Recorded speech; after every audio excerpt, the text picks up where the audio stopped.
Hello students, warm welcome. Today we will study about the second lesson of 8th class, that is microorganisms friend and foe. Friend means दोस्त और foe means दुश्मन. इस lesson में हम इस चीज के बारे में पढ़ेंगे. और माइक्रो ऑर्गेनिज्म मीन्स सूक्ष्म जीव. Then what is the definition of micro organism? Hindi में तो समझ आ गया कि सूक्ष्म जीव बोला या माइक्रोब्स बोल दिया, लेकिन अगर डेफिनेशन लिखनी है तो क्या लिखेंगे? ठीक है, organisms those are not normally seen by us with our unaided eye. Unaided eye का मतलब है कि माइक्रोस्कोप या लेंस के बिना ही. कई जगह लिखा है नेक्ड आई, आपकी एनसीईआरटी बुक में लिखा है, पर नेक्ड आई की जगह ज़्यादा अच्छा शब्द है अनएडेड आई. तो क्या हुआ? Micro organisms, the organisms those are not normally seen by us with our unaided eye. ऐसे छोटे छोटे जीव जिनको सिर्फ हम अपनी आंखों से नहीं देख सकते हैं, बिना किसी यंत्र के सहायता से, उन्हें माइक्रो ऑर्गेनिजम्स कहा जाता है. अब बात आई how many classes of micro organisms are there. अगर क्वेश्चन आता है कि व्हाट आर द क्लासेस, या आपसे पूछ लेते हैं हाउ मैनी क्लासेस. कुछ मर्जी पूछ लें आपसे कि व्हाट आर द क्लासेस या how many classes of micro organisms are there, तो आपने यही नाम लिखने. नंबर 1 इज वायरस यानी विषाणु. सूक्ष्म जीवों के कितने वर्ग होते हैं? नंबर 1 वायरस विषाणु. नंबर 2 बैक्टीरिया जीवाणु. नंबर 3 प्रोटोजोआ को प्रोटोजोआ ही बोलते हैं, एंड फंजाई को हिंदी में कवक बोलते हैं, अलगी शैवाल बोलते हैं. अब इन पांचों की बात करते हैं तो हम सबसे पहले वायरस के बारे में पढ़ते हैं. वायरस है क्या एक्चुअली? वायरस एक विषाणु यानी जिसको बोला दे आर यूनिसेलुलर. यूनि मतलब होता है एक, cell, body is made up of one cell. ऐसे ऑर्गेनिज्म जिनकी बॉडी एक ही सेल की बनी होती है, they are called unicellular organisms. तो वायरस क्या हुआ? यूनिसेलुलर ऑर्गेनिज्म हुआ है. दूसरी बात, इसमें सबसे इंपॉर्टेंट बात इसकी कैरेक्टरिस्टिक की क्या है कि they are dead when present on non living material. अगर मान लीजिए ये पेन के ऊपर पड़ा है तो ये डेड होगा, लेकिन यहाँ से मेरी बॉडी के अंदर घुस गया तो मेरे बॉडी के अंदर जाके क्या हो जाएगा? लिविंग हो जाएगा. 1 से 2, 2 से 4 रिप्रोड्यूस करना शुरू कर देगा. So they are dead when present on non living material and start their life as they enter into living cell. जैसे हम किसी सेल के अंदर एंटर करते हैं, ये अपनी लाइफ शुरू कर देते हैं. Then what is the problem?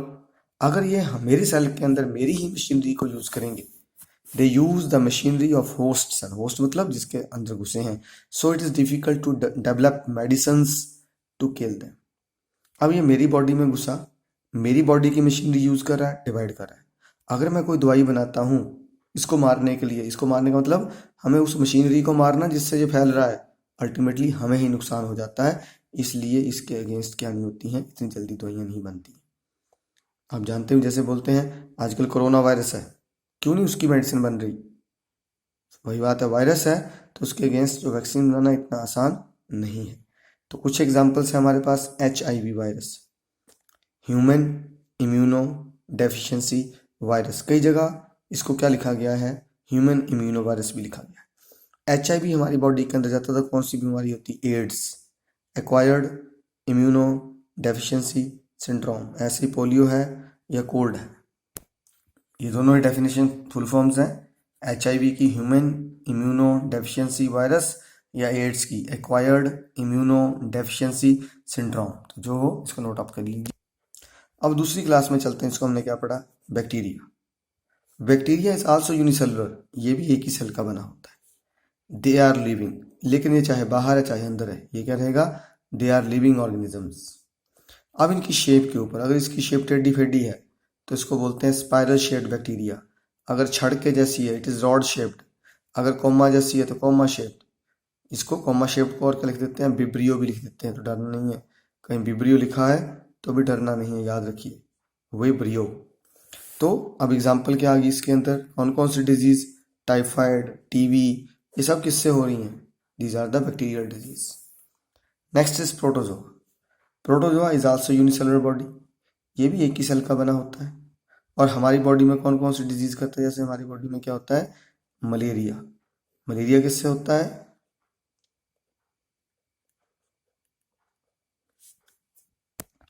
Plasmodium vivax से। थोड़ा ध्यान रखना है कि जब मैं इस तरह से नाम लिख रहा हूँ, ये साइंटिफिक नेम रहते हैं। जब भी किसी का साइंटिफिक नेम लिखते हैं तो जो पहला अक्षर है वो क्या डालते हैं, कैपिटल। जैसे मैंने लिखा प्लाज्मोडियम, अब मैं इसकी स्पीसीज लिखूंगा, मैंने कहा क्या लिख दी मैंने, वाइवैक्स। तो देखिए ये स्मॉल लिखते हैं और ये कैपिटल, क्योंकि ये जीनस को बताता है, ये स्पीसीज को बताता है, और दोनों को अलग अलग अंडरलाइन कर देते हैं। दोनों को ही अलग अलग अंडरलाइन करना है। जो हमारे पास क्या रहेगा, जीनस, उसको कैपिटल करना, स्पीसीज को स्मॉल लिखना होता है। इसमें हमारे पास एग्जांपल रहती है अमीबा में। अमीबा क्या है, एक प्रोटोजोआ है, लेकिन ध्यान रखिए amoeba don't have fix shape. Amoeba एक ऐसा जीव है जो अभी ऐसा होगा, थोड़ी देर के बाद इसकी कोई और शेप बन जाएगी। तो अमीबा की कोई शेप फिक्स नहीं होती है। दूसरा है पैरामीशियम। अगर आप पैरामीशियम को देखते हैं तो देखिए ये ऐसा लगता है जैसे स्लिपर सोल हो, जूती के नीचे का तला हो। तो पैरामीशियम स्लिपर शेप्ड होता है। अमीबा की अपनी कोई शेप ही नहीं होती। यहाँ दिखाया गया है, ये टेढ़े फेडे हैं, ये स्पाइरल बैक्टीरिया हैं, ये रॉड शेप बैक्टीरिया है। कुछ एक अभी हम पढ़ेंगे अलगी के बारे में। हाँ, ये वायरस दिखाए गए हैं आपको, दो तरह के वायरस हैं। जैसे हमारे पास है एक टीएमबी वायरस। तो टीएमबी की फुल फॉर्म क्या होती है, टोबैको मोजाइक वायरस। अभी दिखा देता हूँ, टोबैको मोजाइक वायरस। उसके बाद हमारे पास आ गई फंजाई एंड अलगी। फंगी भी कुछ एक बोलते हैं और फंजाई भी बोलते हैं, ये अलगी। फंजाई क्या है, कवक। ये क्या होता है, ये कवक होते हैं, और इसको हम अपनी भाषा में क्या बोलते हैं, यहाँ शैवाल या सवाल बोलते हैं। दे मे और may not be seen with unaided eye. ये जो पहले तीन हैं, कौन कौन, वायरस, बैक्टीरिया, प्रोटोजोआ, ये अनएडेड आई से नहीं दिखाई देते, लेकिन ये दोनों दिख भी सकते हैं, नहीं भी दिख सकते। तो दूसरा, ये तीनों यूनिसेलुलर होते हैं। ये क्या होते हैं, multi cellular. They are made up of more than one cell. The body is made up of more than one cell. फिर फंजाई की बात करते हैं। Fungi grow on dead and decaying matter. हम पढ़ चुके हैं पहले भी, 7th में पढ़ा हमने कि जो फंजाई है वो डेड डिकेइंग मैटर के ग्रो करती है, इसलिए उसको क्या बोलते हैं, इट इज सेप्रोट्रोपिक न्यूट्रिशन के अंदर होती है। एग्जाम्पल है हमारे पास, ये ब्रेड मोल्ड है, ब्रेड के ऊपर ग्रो करती है। ये पेनिसिलियम नोटेटम है, जिससे सबसे पहली एंटीबायोटिक बनी थी पेनिसिलिन। ये एस्परजिलस है। तो ये सब किसकी एग्जांपल्स हैं, these are the examples of fungi. इसी तरह से अलगी की बात करते हैं।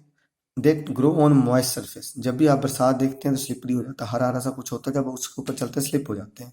तो वो चीज़ क्या है, दैट इज अलगी। तो जो अलगी है ये सिर्फ मॉइस्ट सरफेस के ऊपर ग्रो करती है, और इसके एग्जांपल्स हैं, देखिए क्लेमाइडोमोनास है और स्पाइरोगायरा है। तो ये कुछ एक जो बेसिक क्लासिफिकेशन थी हमने देखी कि माइक्रो ऑर्गेनिज्म 5 क्लास में बटे होते हैं, वायरस, बैक्टीरिया, प्रोटोजोआ।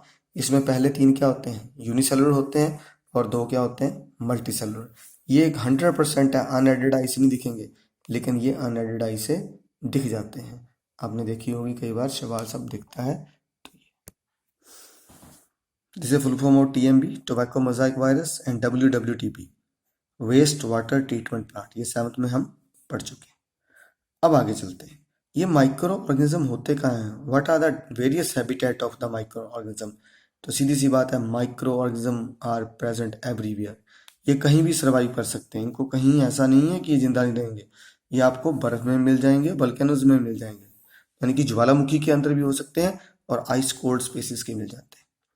दूसरा, इनकी हैबिट कैसी रहती है। Fungi and bacteria live in colonies. जो फंजाई और बैक्टीरिया ये ग्रुप में रहते हैं, इकट्ठे होकर गुच्छे बना के रहते हैं। या अभी हमने इसको कहाँ अभी ये देख लीजिए, यहाँ कितने ग्रुप में बैठे हैं। तो जो फंजाई और क्या रहते हैं, bacteria live in colonies, but amoeba grow alone. जो अमीबा है ये अकेला ही ग्रो करता है। अमीबा के बारे में याद रखिए कि ये पहला क्या बताया, एक तो यूनिसेलुलर है, एक सेल का बना होता है, इसकी फिक्स बॉडी शेप नहीं होती है, और जिस हिस्से से आगे को बढ़ता है उसे हम क्या बोलते हैं, that is called pseudo podia. इसमें जो स्यूडो शब्द है पहला, स्यूडो मीन्स क्या होता है? फॉल्स। फॉल्स मतलब झूठ, और पोड का मतलब क्या होता है? फुट। तो ये झूठे पैर से, फॉल्स फुट से मूव करता है, तो दिस इज अमीबा, इसी से ये खाता है। अभी हम शुरू करते हैं कि माइक्रो ऑर्गेनिज्म, हमने पढ़ा कि बोथ फ्रेंड एंड फो, दोस्त भी हैं और दुश्मन भी हैं। अभी हम सिर्फ फ्रेंड की डिस्कशन करते हैं। हम नंबर वाइज चलेंगे। सबसे पहले हमने क्या लिया? बैक्टीरिया, कि बैक्टीरिया हमारा दोस्त कैसे है। सेवंथ में पढ़ा हमने कि जो लेग्यूमिनस प्लांट होते हैं, द प्लांट्स, लेग्यूमिनस मीन्स जिनमें फली लगी होती है, उनकी जड़ों में रूट नोड्यूल होते हैं। रूट नोड्यूल में राइजोबियम बैक्टीरिया होता है जो नाइट्रोजन को फिक्स कर सकता है। तो in the roots of leguminous plants rhizobium bacteria fix atmospheric nitrogen, thus increase the soil fertility. तो ये क्या करता है? नाइट्रोजन को फिक्स करके मिट्टी की उपजाऊ क्षमता को बढ़ा देता है। Second, anaerobic bacteria. अब यहां बहुत क्लियर होना चाहिए, एनएरोबिक एंड एरोबिक हम कब पढ़ चुके हैं? In the class 7th। Anaerobic क्या रहते हैं? In the absence of O2, means ये जो भी काम करेंगे ऑक्सीजन की अनुपस्थिति में करते हैं, और aerobic in presence of oxygen. काम ऑक्सीजन की एब्सेंस में जो एनएरोबिक बैक्टीरिया है, they are used to convert organic waste into manure और बायोगैस इन WWTP और इन बायोगैस प्लांट। अगर आपने बायोगैस प्लांट देखा, वेस्ट वाटर प्लांट देखा है, तो जो भी वेस्ट होता है, जो भी ह्यूमन का क्या रहता है? एक्सक्रीटा रहता है। जो ह्यूमन वेस्ट होता है, फिकल मैटर होता है, जानवरों का होता है, उससे हम क्या बना सकते हैं? उनके गोबर से बायोगैस बन जाती है और मैन्योर बन जाता है। तो कौन है जो उसको वहां पचा रहा है? उसको पचाने वाला कौन है? Anaerobic bacteria. यह बायोगैस प्लांट, यहाँ से गोबर या ह्यूमन फिकल मैटर को डाल दी जाता है। ये चीज़ सारी मिट्टी के अंदर रहती है। अब जो अंदर पहुंच जाते हैं, इसको बोलते हैं डाइजेस्टर टैंक। क्या बोलते हैं इसको हम? डाइजेस्टर टैंक में एनएरोबिक बैक्टीरिया जो यहाँ से वेस्ट आया होता है उसको तोड़ के किस में बदल लगता है? यहाँ से बाहर निकल के ये मैन्योर की फॉर्म में बाहर आ जाता है, और इसमें से जो गैस निकलती है दैट इज कॉल्ड बायोगैस। इस बायोगैस को हम किचन में ले जाके, इसमें काफ़ी कंटेंट किसका होता है? मीथेन का होता है। तो हम इसको कहाँ यूज़ करते हैं? लाइट और कुकिंग पर्पज के लिए यूज़ करते हैं। तो एनारोबिक बैक्टीरिया ने क्या किया? ह्यूमन वेस्ट, किचन वेस्ट और ह्यूमन एक्सक्रीटा, काऊ डंग, उसको मैन्योर और फर्टिलाइजर में कन्वर्ट कर दिया। तो ये इसका यूज़ है। मेकिंग कर्ड एंड ब्रेड, हम दूध बनाते हैं। कौन सा बैक्टीरिया काम करता है? लैक्टोबैसिलस। लैक्टोबैसिलस जो बैक्टीरिया है, it convert milk into curd. Some other bacteria help in making cheese, pickles and many other food items. तो क्या रहता है? पनीर, अचार, इनको भी मेंटेन करने में कई तरह के बैक्टीरिया काम करते हैं। एक और साइनोबैक्टीरिया है, ब्लू ग्रीन अलगी। इसको कई बार लिखा होता है BGA, तो इसकी एब्रीविएशन होगी blue green algae. This is used in rice field to increase the soil fertility. ये भी क्या कर सकती है? ये भी एटमॉस्फेरिक नाइट्रोजन को फिक्स कर देती है। याद रखिए, हवा की नाइट्रोजन गैस को ये फिक्स कर सकती है और सॉइल की फर्टिलिटी को बढ़ा सकती है। तो वो कौन होगी? Blue green अलगी। तो हमारे पास दो आए जो नाइट्रोजन को फिक्स कर रहे हैं, एक राइजोबियम बैक्टीरिया और एक ब्लू ग्रीन अलगी। इसलिए इनको हम बायोलॉजिकल नाइट्रोजन फिक्सर भी कहते हैं। तो बायोलॉजिकल नाइट्रोजन फिक्सर कौन हुए? Rhizobium and blue green अलगी। आगे देखते हैं हम, फिर यूज करते हैं use of the fungi. Fungi कैसे हमारे काम आती है, बेनिफिशियल कैसे है? Number 1, mushroom. आप सबने खाई होगी मटर मशरूम, तो that is a fungi, that is a edible fungi. हम इसको खाने में यूज करते हैं। यीस्ट, खमीर, यीस्ट भी खाया होगा, यूज करते हैं भटूरे बनाने में, ठीक है, इडली, डोसा। तो yeast is use to prepare bhatura, idli, dosa etcetera. क्या करते हैं हम? डो, आटा गूंथते हैं, उसमें यीस्ट को डाल देते हैं। जब यीस्ट को डाल देते हैं तो उसके बाद जब भी हम चीज़ बनाते हैं, भटूरा कुछ भी बनाते हैं, वो बड़ी जल्दी से फूल जाता है। अब यहाँ क्वेश्चन हुआ कि यीस्ट के डालने से, अगर यीस्ट ना हो तो कई बार हम बेकिंग पाउडर यूज़ करते हैं। तो बेकिंग सोडा या यीस्ट में ऐसा क्या होता है कि जो हमारा डो है, डो मतलब आटा, जो गूंदा हुआ आटा है, जो डो है वो क्यों फूल जाता है?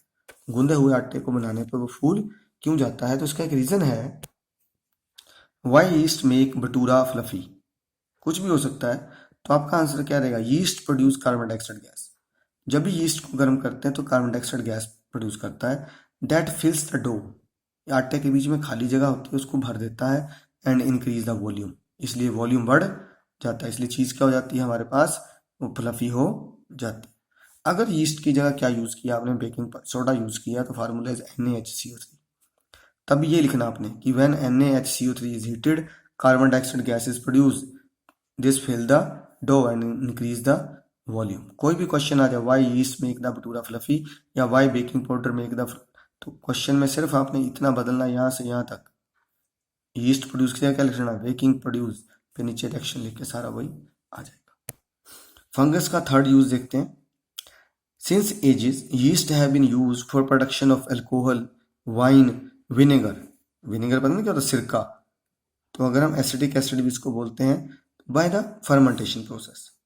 सदियों से क्या हो रहा है, यीस्ट का सबसे पहले यूज होता था, अभी हो रहा है शराब बनाने में, वाइन बनाने में और सिरका बनाने में। तो ये किस प्रोसेस से, बाय द फर्मेंटेशन प्रोसेस। ठीक है जी, ये तो पता लग गया बनता है फर्मेंटेशन प्रोसेस से बनता है। अब क्वेश्चन ये है फर्मेंटेशन प्रोसेस क्या है। जितने भी सड़े हुए हमारे पास जो अंगूर रहते हैं, फ्रूट रहते हैं, गेहूं है, इन सबको क्या किया जाता है, एनारोबिक रेस्पिरेशन में डाला जाता है। फिर वही एनारोबिक, ऐसे चीजें यहाँ पर क्या ना हो, ऑक्सीजन ना हो।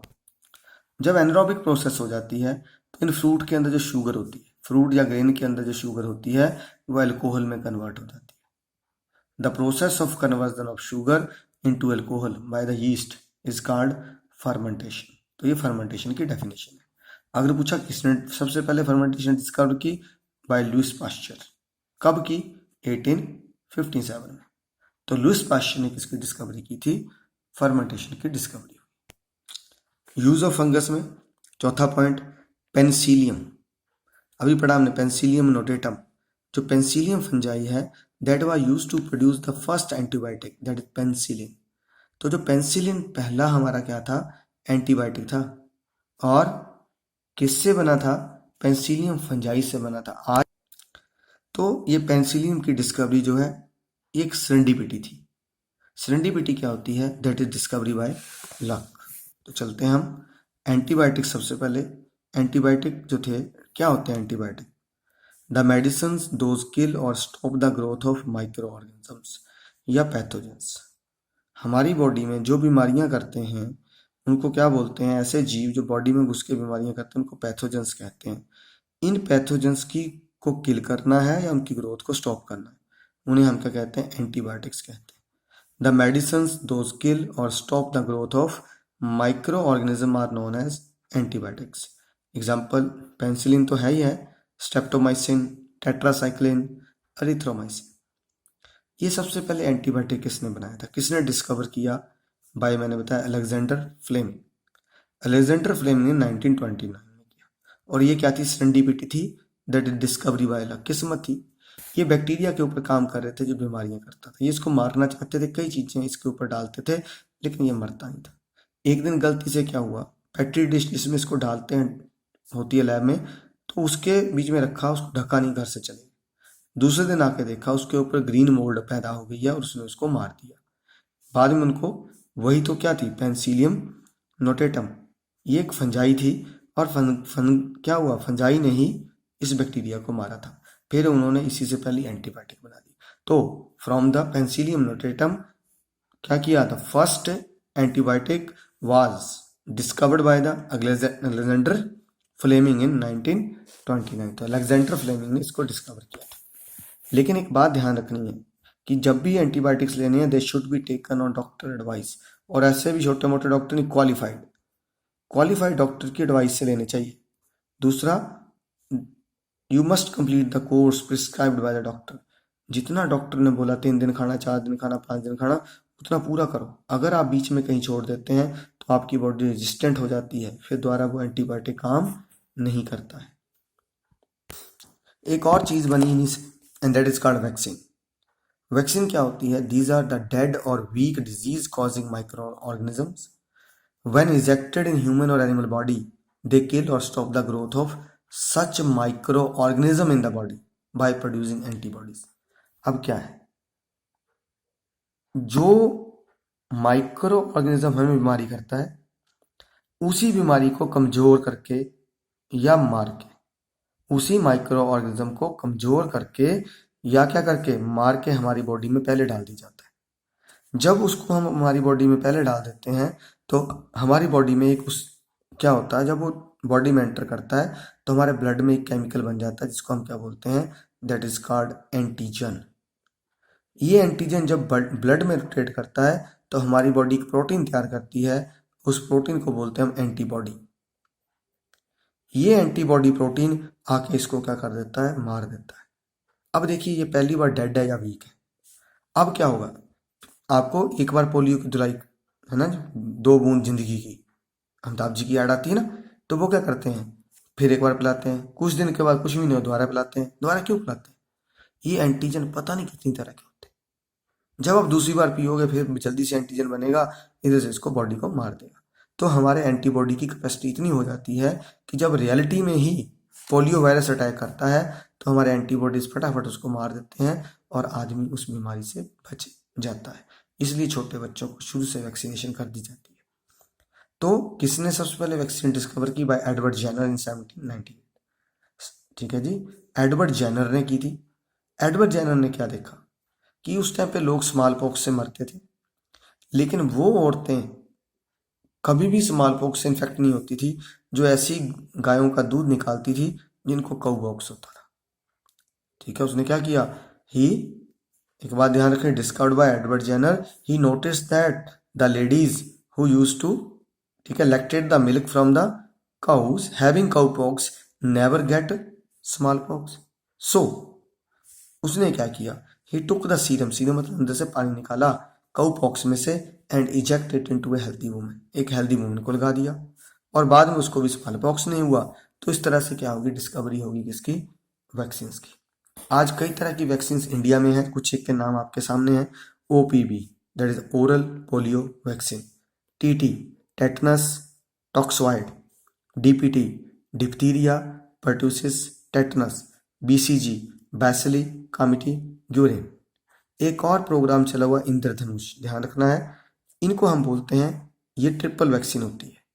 ट्रिपल वैक्सीन क्यों, 3 बीमारियों का इलाज है, ये डिप्थीरिया, ये काली खांसी, कुकर खांसी या वूपिंग कफ, ये टेटनस, ये 3 का वेसिलस। ठीक है, तो इसको ट्रिपल वैक्सीन बोलते हैं। आजकल इंद्रधनुष है, इंद्रधनुष में 7 रंग होते हैं, इसलिए 7 बीमारियों की एक ही इंजेक्शन है। तो वो क्या है, diphtheria, whooping cough, tetanus, polio myelitis, TB, measles and meningitis. इसके सिवा कुछ स्टेट में जहाँ हेपेटाइटिस B या ठीक है, जापानीज एनसेफेलाइटिस की प्रॉब्लम है, वहाँ ये भी 2 चीजें दी जाती हैं। तो इस प्रोग्राम का क्या नाम है, इंद्रधनुष। आगे कुछ बेनिफिट देखते हैं किसके, एल्गी के बेनिफिट। तो सम एल्गा आर एडिबल, कुछ एल्गा जो होते हैं, जो शैवाल है, वो खाए जाते हैं। कुछ देशों में इसको बहुत टेस्ट से खाया जाता है। और they are the highest carbon dioxide fixers on the earth. हवा में जो हम कार्बन डाइऑक्साइड छोड़ते हैं, ह्यूमन और एनिमल्स, तो उसको सबसे ज़्यादा कौन है जो इसको फिक्स करके रखता है, वो अलगी फिक्स करती है। तो हमने क्या देखा, अलगी के यूजेस 2, और पीछे फंगस के यूजेस देखे हमने कि किस तरह से बेनिफिट है, और बैक्टीरिया देखा हमने कि किस तरह से क्या है, बैक्टीरिया का बेनिफिट कितना है। ये फंगस के 4 बेनिफिट हैं और ये 2 अलगी। पैथोजेंस अभी आपको बता दिए, जितने भी माइक्रो ऑर्गेनिज्म है जो डिजीज कॉज करते हैं उनको पैथोजेंस कहा जाता है। एंटीबॉडीज क्या बोला कि जो हमारे ब्लड के अंदर कुछ एक प्रोटीन बनते हैं, किसके लिए, जो एंटीजन आए होते हैं उसको मारने के लिए, तो उनको क्या बोला जाता है, एंटीबॉडीज कहा जाता है। अगर आप इस ध्यान से इस लेसन को सुनते हैं बेटे, थोड़ा लंबा तो जरूर है पर इसको कवर किया है, तो ये 5 क्वेश्चन है, ये 5 क्वेश्चन को आप इसको अटेम्प्ट कीजिए और मुझे कमेंट बॉक्स में डालिए या व्हाट्सएप कर सकते हैं।